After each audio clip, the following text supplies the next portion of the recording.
Hey everybody, happy Friday. So my name is Christy Schultz. This is my kitchen. Those of you who've been here, welcome back. If you are watching live right now, comment below what you guys are doing this Friday night. If you're watching this in replay or on YouTube, then definitely say hi. Let me know where you're watching from. So I thought it would be time to do a little backtracking and talk a little bit more about our stoneware collection. So if you've been around Pampered Chef for any length of time, you're probably aware of stoneware, but I'm surprised with how many questions I still get about stoneware and how to use it. People can sometimes be a little bit nervous about it. So today I just wanted to go over some of the basics and point you in the right direction for some more recipes. So first of all, we have several pieces, lots of pieces of stoneware. So we have some that are unglazed, like this pizza stone, the large pizza stone, and then we have some that are glazed on the outside, like this small rectangular baker, and then we have some entertaining pieces that are completely glazed all the way throughout. So there's some bowls. We have a medium serving bowl, a large serving bowl, and some smaller serving bowls that are great for soups and cereal and things like that. And then we have two different variations of stoneware as well, just to kind of throw it in to give you even more. So on the back of this one, let me zoom in so you guys can see. So on the back of this one, you can see it has our logo and it's just pretty plain, okay? Then you look at the back of this one and you see that wavy pattern. This one is brand new. This one is the Stone Fusion, where this one is kind of an oldie but goodie, okay? They're both still amazing. So let's talk about the differences, what you need them for, how you use them. Okay, so let's talk about these first.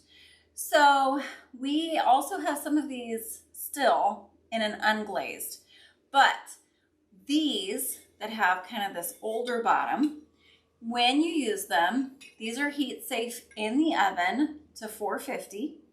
They are heat safe in the microwave. They are fridge and freezer safe, though if you put them in the freezer or even pull them out from the refrigerator, you don't want to throw these into a screaming hot oven because you run the risk of having these crack. So be careful with that. These are also not dishwasher safe. You will clean them. I have an old scraper here with the pan scraper that comes with it. So now the scrapers are a little bit bigger and they're blue, but they're the same idea. So you're gonna just use this to scrape off any food under hot running water after you've taken all that food out. If you want a deeper clean on any of your stoneware, but especially on this, you can do a baking soda and water paste. So I definitely recommend that after you've done something super high in fat, like bacon, because you don't want too much grease sitting on your stone all the time. So you can also use a clean kitchen brush, but you don't want to use soap on the older ones. The reason being, little science lesson for you, soap is a surfactant. It does its job by sticking to the fats in your foods or on your plates and then removing them from your plates and your dishes and things like that. With stoneware, this one is pretty unseasoned because I don't use it all the time. So you can see how it looks. Also the bottom, all stoneware is gonna start looking like this. And then I have a really, really seasoned one here in a minute. As you use it, it's gonna start to get browner and browner. You want that. And then when they're really seasoned, this one even, I could make even more seasoned. So this is my oldest stone. I got it before I was even a consultant. And you can see it's pretty dark. We always say the darker it looks, the better it cooks. Sorry, my dog is barking. Gotta love it. All right, so now care of hopefully my dog will stop barking. Maybe my child will hear. This is real life. Sorry, guys. All right. So now the new stoneware that has this on the back, these wavy patterns, the Stone Fusion, these are now heat safe in the oven, under the broiler. If it's small enough to fit in the microwave, it's microwave safe. And these are dishwasher safe. You can also preheat these where you don't want to preheat the old version, okay? So with the ones that go in the dishwasher, if you want them to get really dark, like this one, you probably don't want to put it in the dishwasher too often, but I will say I've put this one in the dishwasher several times and it's still seasoning. So it's just going to take longer to season. Now, if I used soap on this one, and I'm talking like sit it in soap, pour soap all over it, let it soak. What I run the risk of is having all the food that I make on here taste like soap. Because remember, that soap does its job by sticking to the fats that are on your pots, plates, pans, and then pulling it off. But these are seasoned and they're meant to have that fatty layer sitting on them. They become darker and darker and they become more and more nonstick. So you don't want to put soap on the old ones because it's very likely that they will have your food tasting like soap. You don't want that. But on the new ones, you can, and they're dishwasher safe, which we love, right? So the next thing I wanted to talk about is the shape. So we have lots of shapes. We have the rectangular shapes. We have the round serving bowls. We have these flat stones. But these are just a shape. So I want you guys to remember when you're cooking on stoneware, the beauty of our stoneware is that it's stoneware. It's not a pizza pan, a bread making pan. There are those on the market that you will find that say that, and they really mean it's just for pizza or bread. If you put anything with a higher fat content on there, you are going to have fat running through the pores of that stone and potentially making a huge mess in your oven. Plus, if you happen to ever accidentally break one of those, typically you're going to see that black going all the way through. That's not what you want. That black going through is mold. If I were to break this stone, I would break my heart too. But if this stone broke, I would not see that because our stoneware is virtually non-porous. So that means that the seasoning that we're doing, just like a cast iron skillet, that's sitting on top, not going through. So you want that. Also, our stoneware is a lead-free clay made here in the United States, every single piece. So again, something else you'll know and you can use safely in your kitchen. Now, when I talk about it just being a shape, oftentimes you look at this and you think, oh, okay, maybe like bar cookies or a side dish. You look at this round stone and you think, oh, that's just for pizza. And it certainly has some great features for pizza.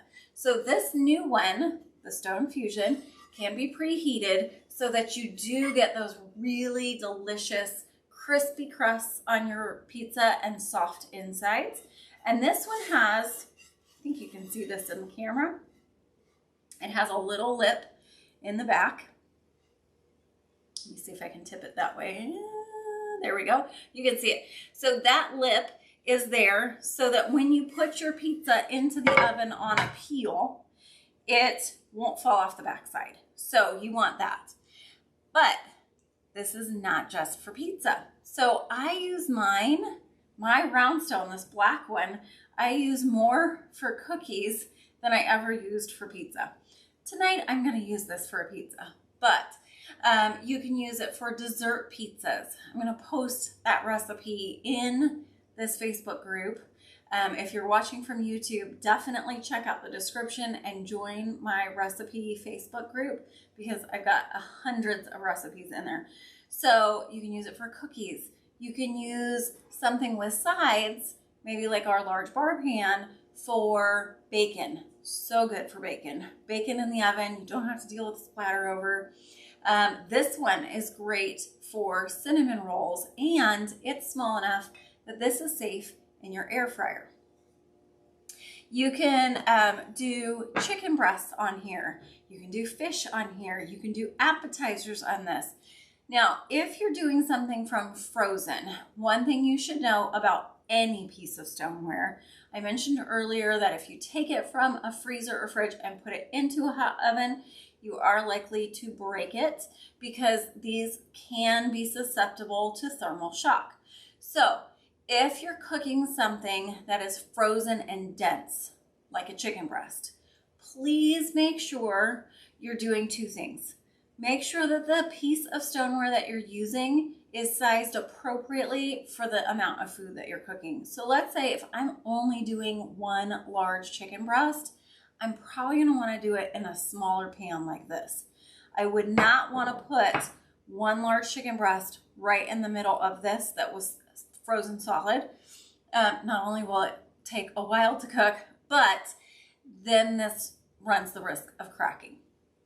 The other thing you want to do is make sure that you sort of evenly space things out. Again, kind of like what I just said, you want to make sure that something is not smack dab in the middle. You want to spread it out evenly around your pan. You can certainly have spaces in between, but you don't want everything clumped together right in the middle because you're probably going to crack that pan. So our stoneware has a 3-year guarantee. If you have any problems with your stoneware within the 3 years that you purchase it, you can certainly contact me, whether you bought your stone from me or not. And then, of course, we're going to have a few questions for you, like what were you making on it? I always like to tell our customer service department what you were making.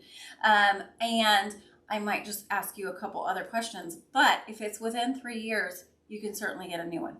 Now, for me, with my customers, if you are past that 3-year date and your stone breaks, definitely still reach out to me because I have some discounts for you. So if you have not pulled out a piece of stoneware for a while, or if you are only using it for pizza, you're missing out. There are so many more things that you can do with your stone. They are going to evenly cook everything that you make. So cookies are going to turn out perfectly. They evenly cook. So I always joke that if you have a blackened bottom to your cookie, you're going to have a blackened bottom on top, or a blackened top. They'll be like a little briquette, just black all the way around. And especially when making cookies, if you were making multiple batches, the first batch might take a little bit longer to cook just because you're pulling that heat up throughout the stone and it cooks evenly across the whole top. In subsequent baking and batches, you can shorten that amount of time. So I hope that this helped. Please let me know if you have any stoneware questions. I'm more than happy to answer them for you. And definitely check out, I'm going to post some really fun recipes for your stoneware. Thanks, guys. I hope you have a wonderful night.